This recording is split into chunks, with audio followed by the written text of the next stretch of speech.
Hey guys, so today I want to do a quick little video here. We will be checking out the browsers here on my iPhone 5 with iOS 7 Beta 2. You can see here with the voice memo and a new icon in here and a bunch of other stuff that I've been going over in separate videos.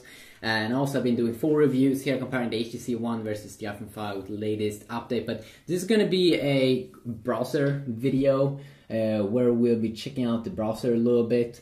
And there's not that much that have changed, but there's not that many people that did watch my first video, the HTC ONE versus the iPhone 5 in the browser speed test and comparison look here also when we look at the default browsers. And one thing that's pretty cool here in the default browser, at least if you take a look at both of the UI here, it's very clean, not that messy as Samsung has with their Galaxy S4.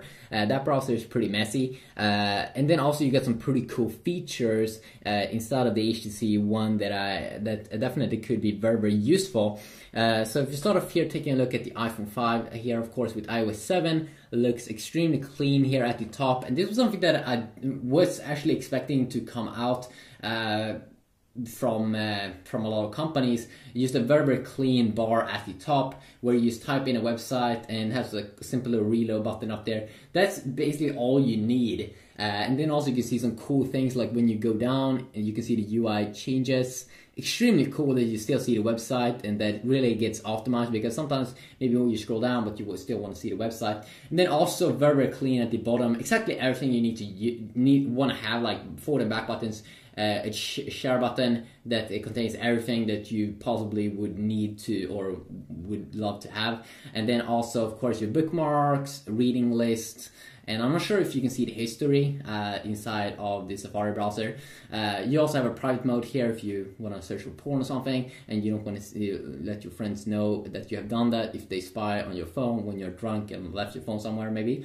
And then also of course the Safari mode here in tabs has this kind of cool cover flow mode, which is definitely a step like an upgrade from the previous one. And it reminds about the Google Chrome browser that you can get in Android, which also has kind of this system. The bad thing though with this system is that you have to tap on that little X at the top.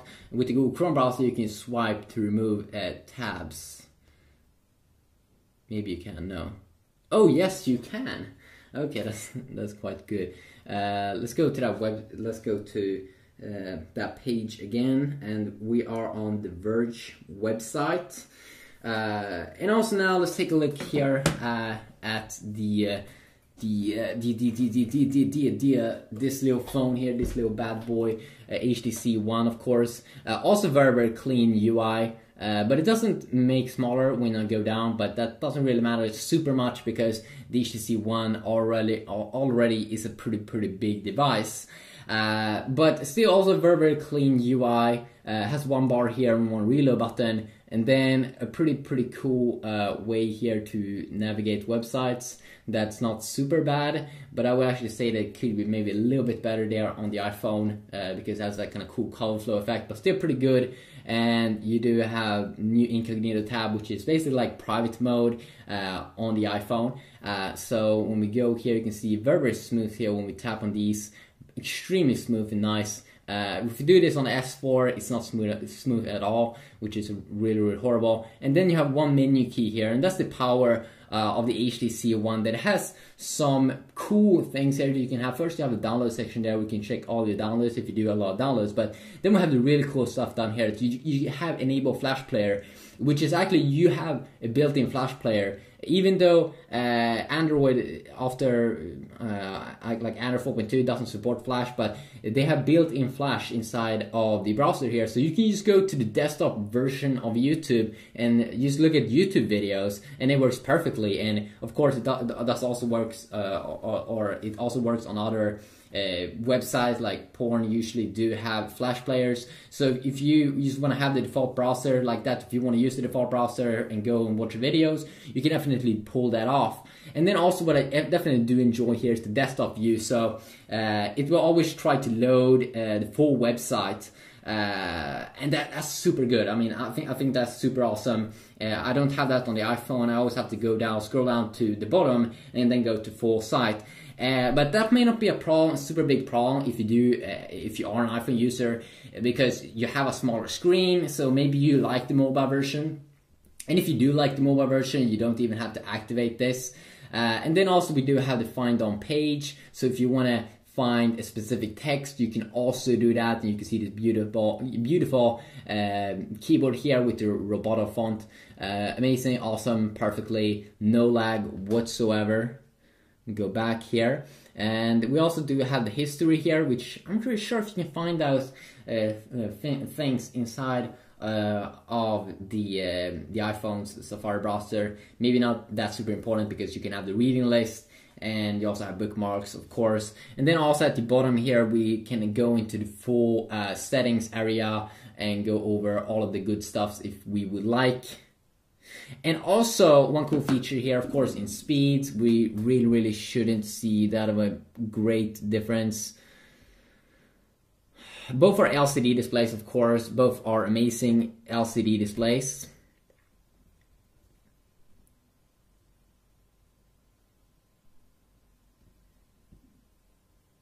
Okay, that did suck.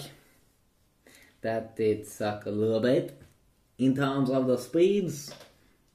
The Safari browser, I'm pretty sure it also did win over the S4 in terms of the speeds. It really is a snappy little browser that Apple is focusing a lot on, bringing out this full speeds here. You can see when we're going back here, just the insane, awesome speeds that it gets versus HTC ONE. Let's tap on this. One more time, amazing speeds, really load stuff up quick, while the HTC ONE has to struggle here a little bit. Both are connected to my Wi-Fi network, so really shouldn't be that of a big difference. So now also, when this is one of the cool features with the HTC ONE, and especially if you like to read text, if you like to read a lot of text. Of course, with the S4, the iPhone 5, we do have the reading mode up here. When you tap on it, it will only display like the article text and the pictures. So amazing little tweak there, and looks extremely good, and everything's buttery smooth and all. And you can also still see links. And when we tap on that, we can go back to the normal mode. You kind of also have that, you have a very cool thing. You don't even have to go inside of reading mode on the HTC ONE, because when you just zoom in where you can see a lot of text, it will do something called text reflow. So it will try to reflow the text.